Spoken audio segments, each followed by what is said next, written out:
নবম শ্রেণীর ছাত্রীরা, আজকে আমি তোমাদের সালোকসংশ্লেষ বা ফটোসিনথেসিস সম্বন্ধে পড়াবো। ফটোসিনথেসিস শব্দটা গ্রিক শব্দ ফোটোস মানে আলো আর সিনথেসিস অর্থাৎ সংশ্লেষ, এই দুটো শব্দের সমন্বয়ে গঠিত। আলোর উপস্থিতিতে খাদ্য সংশ্লেষ হওয়াকে সালোকসংশ্লেষ বা ফটোসিনথেসিস বলে। সবুজ উদ্ভিদরা পরিবেশ থেকে জল এবং কার্বন ডাইঅক্সাইড শোষণ করে। সূর্যালোকের উপস্থিতিতে এবং ক্লোরোফিলের সাহায্যে শর্করা জাতীয় খাদ্য উৎপন্ন করে। সবুজ উদ্ভিদের সূর্যালোকের উপস্থিতিতে এই খাদ্য সংশ্লেষকে বলা হয় সালোক সংশ্লেষ।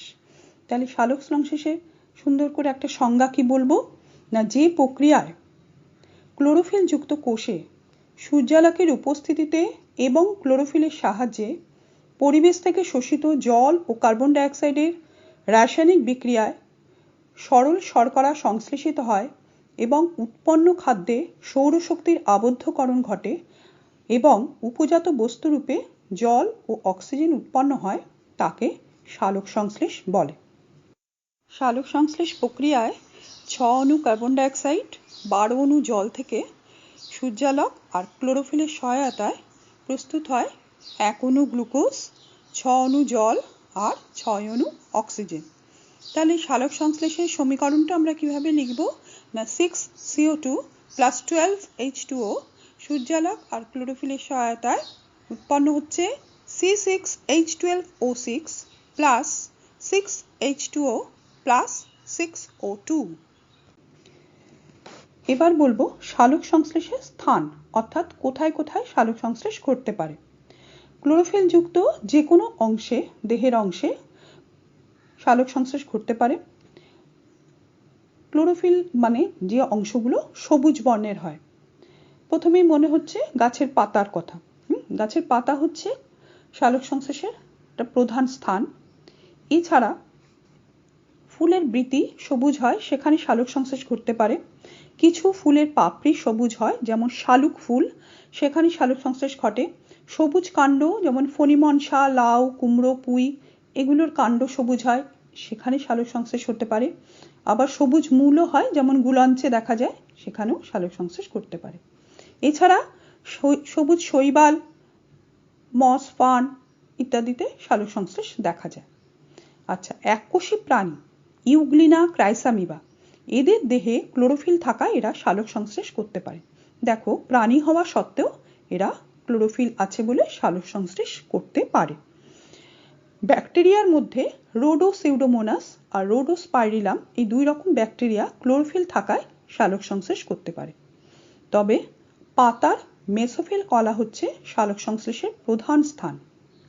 পাতাকে আদর্শ সালোক সংশ্লেষকারী স্থান বলা হয়, কারণ পাতার কতগুলো বিশেষ বৈশিষ্ট্য আছে। যেমন ধরো, পাতায় প্রচুর পরিমাণে ক্লোরোফিল আছে, 1 নম্বর। দ্বিতীয় হচ্ছে, পাতায় অসংখ্য পত্ররন্ধ্র থাকে, যার মাধ্যমে গ্যাসীয় আদান প্রদানটা সুবিধা হয়। 3 নম্বর, পাতার তলটা চ্যাপ্টা আর প্রসারিত, ফলে অধিক পরিমাণে সূর্যের আলো শোষণ করা সম্ভব হয়। এই সব সুবিধা থাকায় পাতাকে সালোক সংশ্লেষের আদর্শ স্থান হিসাবে গণ্য করা হয়। আচ্ছা, এবার আমরা সালোক সংশ্লেষ প্রক্রিয়াটায় আসবো। সালোক সংশ্লেষ পদ্ধতিটা একটা জটিল পদ্ধতি। সালোক সংশ্লেষ একটা জারণ বিজারণ প্রক্রিয়া, যেখানে জল জারিত হয়ে অক্সিজেন মুক্ত করে এবং কার্বন ডাইঅক্সাইড বিজারিত হয়ে শর্করা প্রস্তুত করে। সালোক সংশ্লেষের পুরো প্রক্রিয়াটাকে দুটো দশায় ভাগ করা যায়, আলোক দশা আর অন্ধকার দশা। আলোক দশায় কি হয় না, এই দশায় সূর্যের আলো অপরিহার্য, অর্থাৎ সূর্যালোক ছাড়া এই দশার বিক্রিয়াগুলো ঘটতে পারে না। এই দশার বিক্রিয়াগুলো ক্লোরোপ্লাস্টের গ্রানায় ঘটে। ক্লোরোফিল সূর্যালোকের ফোটন কণা শোষণ করে সক্রিয় আর উত্তেজিত হয়ে ওঠে। এই সক্রিয় ক্লোরোফিল জলকে হাইড্রোজেন ও হাইড্রক্সিল আয়নে বিশ্লিষ্ট করে। সূর্যালোকের উপস্থিতিতে জলের এইরূপ বিশ্লিষ্ট হওয়ার ঘটনাকে আলোক বিশ্লেষণ বা ফটোলাইসিস বলে। বিজ্ঞানী রবিন হিল এই বিক্রিয়া প্রথম পর্যবেক্ষণ করেন বলে তার নাম অনুসারে এই বিক্রিয়াকে হিল বিক্রিয়া বলে। হিল বিক্রিয়ার সমীকরণ হবে 4H2O সূর্যালোক ক্লোরোফিলের সহায়তায় 4H plus plus 4OH minus. H plus হলো হাইড্রোজেন আয়ন আর OH মাইনাস হলো হাইড্রক্সিল আয়ন। পাতার কোষে NADP প্লাস বলে এক প্রকার হাইড্রোজেন গ্রাহক থাকে, যার পুরো নাম nicotinamide adenine die nucleotide phosphate. এই NADP প্লাসকে হিল বিকারকও বলে। ফটোলাইসিসে উৎপন্ন হওয়া হাইড্রোজেন আয়ন এই NADP প্লাসের সাথে যুক্ত হয়ে NADPH গঠন করে। আর ফটোলাইসিসে উৎপন্ন হওয়া হাইড্রক্সিল আয়ন থেকে ইলেকট্রন বিচ্যুত হয়ে হাইড্রক্সিল মূলকে পরিণত হয়। 4 অণু হাইড্রক্সিল মূলক থেকে 2 অণু জল এবং 1 অণু অক্সিজেন উৎপন্ন হয়। এই অক্সিজেন পত্ররন্ধ্র দিয়ে দেহের বাইরে চলে যায়। তাহলে সালোক সংশ্লেষে উৎপন্ন হওয়া অক্সিজেনের উৎস হলো জল। পাতার কোষে ADP বা অ্যাডিনোসিন ডাইফসফেট নামে এক প্রকার রাসায়নিক পদার্থ সঞ্চিত থাকে। এই ADP অজৈব ফসফেটের সাথে যুক্ত হয়ে উচ্চ শক্তিসম্পন্ন ATP বা অ্যাডিনোসিন ট্রাইফসফেট গঠন করে। এই পদ্ধতিকে ফটোফসফোরাইলেশন বা সালোক সংশ্লেষীয় ফসফরিভবন বলে। এই ফটোফসফোরাইলেশন চক্রাকার ও অচক্রাকার পদ্ধতিতে ঘটে। চক্রাকার ফটোফসফোরাইলেশনে উত্তেজিত P700 প্লাস থেকে বিচ্যুত ইলেকট্রন কয়েকটি ইলেকট্রন বাহকের মাধ্যমে পুনরায় আবার P700-এই ফিরে আসে। এই চক্রে 2 অণু ATP উৎপন্ন হয়। অচক্রাকার ফটোফসফোরাইলেশনে P680 থেকে বিচ্যুত ইলেকট্রন বাহকের মাধ্যমে বাহিত হয়ে P700-এ আসে। এরপর P700 থেকে নির্গত ইলেকট্রনকে ইলেকট্রন বাহক NADP প্লাসের কাছে পাঠায়। NADP প্লাস হাইড্রোজেন আয়নের সাথে যুক্ত করে NADPH আর H প্লাস গঠন করে। এই চক্রের শেষে অক্সিজেন, NADPH আর H প্লাস এবং 1 অণু ATP উৎপন্ন হয়। এই হলো আলোক দশা। তাহলে আলোক দশায় আমরা কি পেলাম আর একবার বলি। এই দশায় সূর্যের আলো অপরিহার্য। এই দশার বিক্রিয়াগুলো ক্লোরোপ্লাস্টের গ্রানায় ঘটে। ক্লোরোফিল সূর্যের ফোটন কণা শোষণ করে সক্রিয় উত্তেজিত হয়ে পড়ে। উত্তেজিত ক্লোরোফিল তখন জলকে হাইড্রোজেন ও হাইড্রক্সিল আয়নে বিশ্লিষ্ট করে। সূর্যালোকের উপস্থিতিতে এই বিশ্লেষণকে বলা হয় আলোক বিশ্লেষণ বা ফটোলিসিস। বিজ্ঞানী রবিন হিল এটা প্রথম পর্যবেক্ষণ করেন বলে একে হিল বিক্রিয়াও বলা হয়। পাতার কোষে যে NADP প্লাস থাকে, একটা হাইড্রোজেন গ্রাহক থাকে, ফটোলিসিসে উৎপন্ন হওয়া হাইড্রোজেন আয়ন এই NADP প্লাসের সাথে যুক্ত হয়ে NADPH গঠন করে। আর ফটোলিসিসে উৎপন্ন হওয়া হাইড্রক্সিল আয়ন থেকে ইলেকট্রন বিচ্যুত হয়ে হাইড্রক্সিল মূলকে পরিণত হয়। 4 অণু হাইড্রক্সিল মূলক থেকে 2 অণু জল আর 1 অণু অক্সিজেন উৎপন্ন হয়। পাতার কোষে ADP বা অ্যাডিনোসিন ডাইফসফেট নামে একটা রাসায়নিক পদার্থ থাকে, সেটা ফসফেটের সঙ্গে যুক্ত হয়ে উচ্চ শক্তিসম্পন্ন ATP গঠন করে। এই পদ্ধতিকে ফটোফসফোরাইলেশন বলে।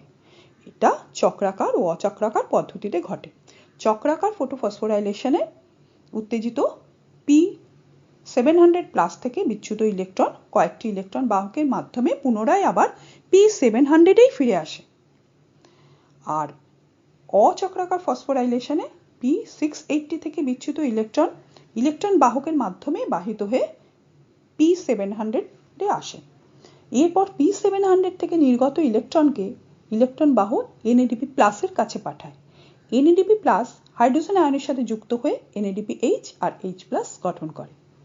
এই চক্রের শেষে O2 NADP প্লাস NADPH আর H প্লাস আর 1 অণু ATP উৎপন্ন করে। আবার বলি, এই চক্রের শেষে অক্সিজেন, NADPH আর H প্লাস এবং 1 অণু ATP উৎপন্ন করে।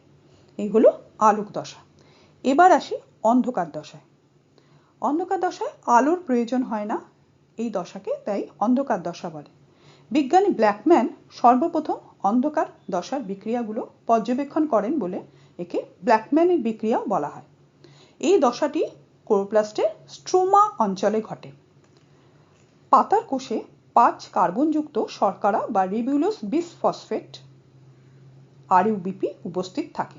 এই RUBP বায়ুমণ্ডলে কার্বন ডাই অক্সাইডের সঙ্গে যুক্ত হয়ে 3 কার্বনযুক্ত ফসফোগ্লিসারিক অ্যাসিড বা পিজিএ গঠন করে।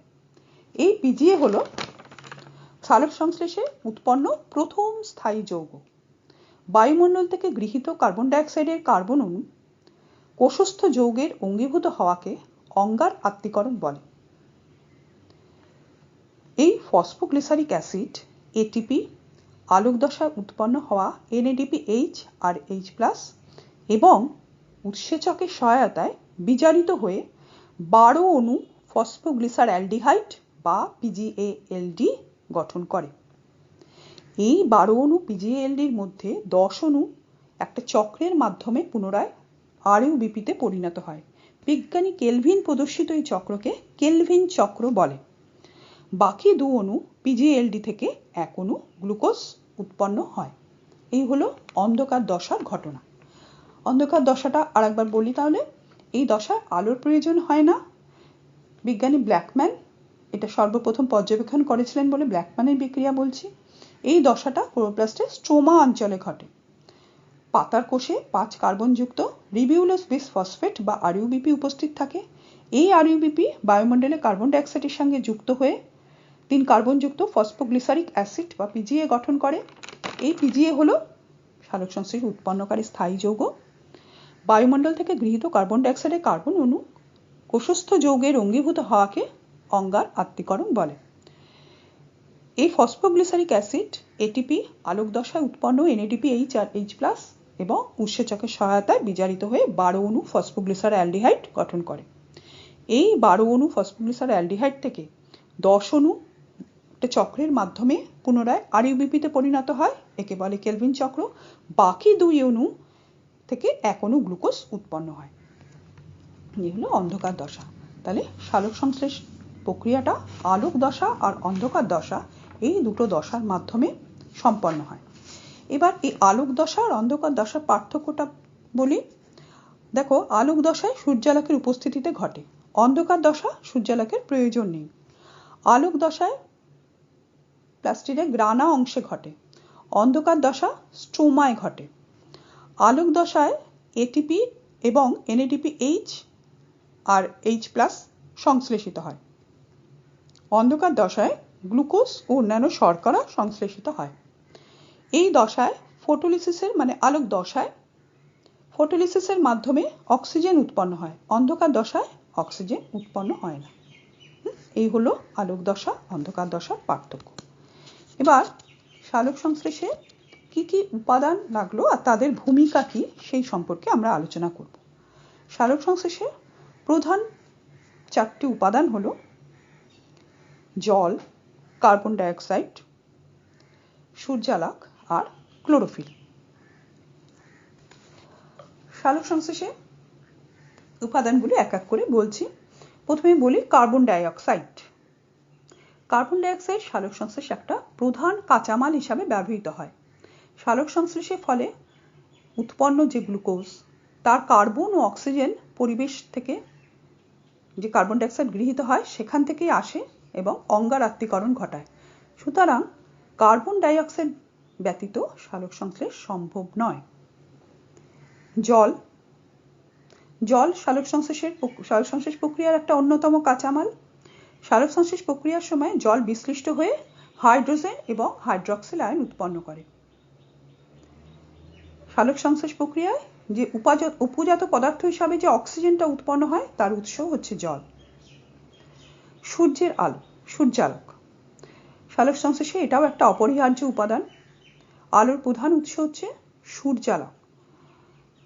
ক্লোরোফিল সূর্যালোকের ফোটন কণা শোষণ করে সক্রিয় হয়। আর তাহলে সূর্যালোকের কাজ হবে ক্লোরোফিলকে সক্রিয় করা আর সালোক সংশ্লেষ প্রক্রিয়ায় প্রয়োজনীয় শক্তি প্রদান করা। ক্লোরোফিল ক্লোরোপ্লাস্টের গ্রানাতে ক্লোরোফিল অবস্থান করে। ক্লোরোফিল সূর্যালোকের ফোটন কণা শোষণ করে সক্রিয় হয় এবং জলকে হাইড্রোজেন ও হাইড্রক্সিল আয়নে বিশ্লিষ্ট করে। সুতরাং ক্লোরোফিলের ভূমিকা হলো সৌরশক্তি শোষণ করা, সেই শক্তিকে রাসায়নিক শক্তিতে পরিণত করা এবং জলের আয়নীকরণ ঘটানো। এই হলো সালোক সংশ্লেষের উপাদানগুলোর ভূমিকা। এবার বলবো সালোক সংশ্লেষের তাৎপর্য। তাৎপর্য বা গুরুত্বও বলতে পারো সালোক সংশ্লেষের প্রয়োজনীয়তা। সালোক সংশ্লেষ প্রক্রিয়াটা আমরা যে পড়লাম তাতে আমরা কি জানতে পারলাম যে এটা উদ্ভিদের খাদ্য প্রস্তুতের প্রক্রিয়া, অর্থাৎ সালোক সংশ্লেষ প্রক্রিয়াতেই খাদ্য উৎপন্ন করে সবুজ উদ্ভিদরা পুষ্টি লাভ করে এবং বেঁচে থাকে। তাহলে খাদ্যের ব্যাপারে উদ্ভিদরা সরাসরি বা প্রত্যক্ষভাবে সালোক সংশ্লেষের উপর নির্ভরশীল। প্রাণীরা, তৃণভোজী প্রাণীরা আবার ঘাস, গাছের পাতা ইত্যাদি উদ্ভিজ্জ খাদ্য খেয়ে বেঁচে থাকে।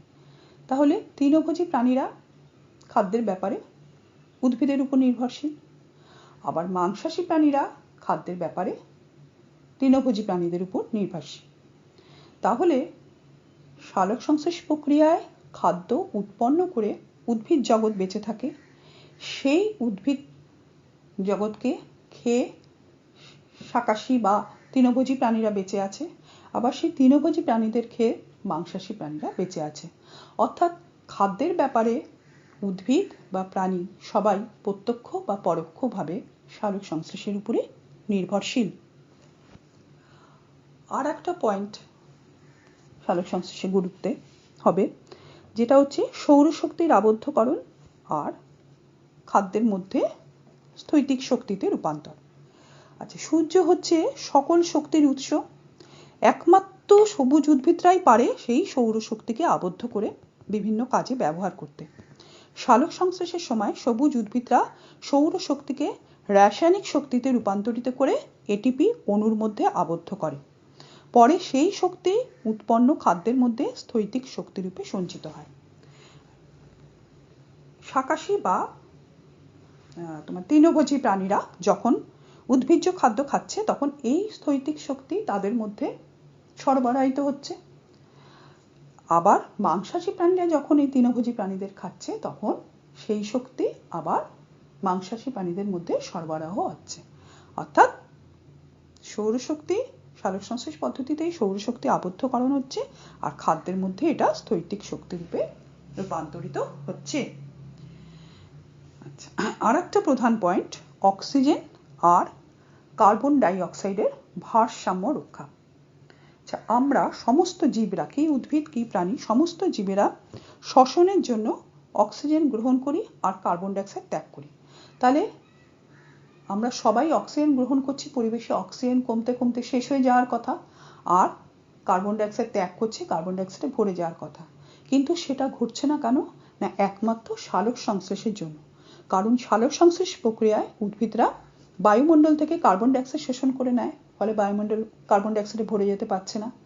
আর সালোক সংশ্লেষ প্রক্রিয়ায় উদ্ভিদরা অক্সিজেন ত্যাগ করে, ফলে বায়ুতে অক্সিজেনের ঘাটতি ঘটতে পারছে না। তাহলে উদ্ভিদকুল সালোক সংশ্লেষ প্রক্রিয়ায় বায়ুমণ্ডল থেকে কার্বন ডাই অক্সাইড শোষণ করে এবং অক্সিজেন ত্যাগ করে বায়ুর অক্সিজেন আর কার্বন ডাই অক্সাইডের মধ্যে যে ভারসাম্য বা ব্যালেন্স সেটা বজায় রাখছে। এটা একটা বিরাট গুরুত্বপূর্ণ পয়েন্ট। হ্যাঁ, তাহলে এই হলো সালোক সংশ্লেষের তাৎপর্য বা গুরুত্ব।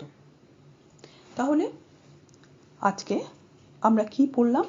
না, আমরা সালোক সংশ্লেষের সংজ্ঞা পড়লাম, সালোক সংশ্লেষের যে উপাদানগুলো তাদের ভূমিকা পড়লাম, সালোক সংশ্লেষের পদ্ধতিটা আলোক দশা, অন্ধকার দশা আমরা ডিটেল পড়লাম, আর সালোক সংশ্লেষের আলোক দশা অন্ধকার দশার পার্থক্য আর সালোক সংশ্লেষের গুরুত্ব বা তাৎপর্য এটা পড়লাম।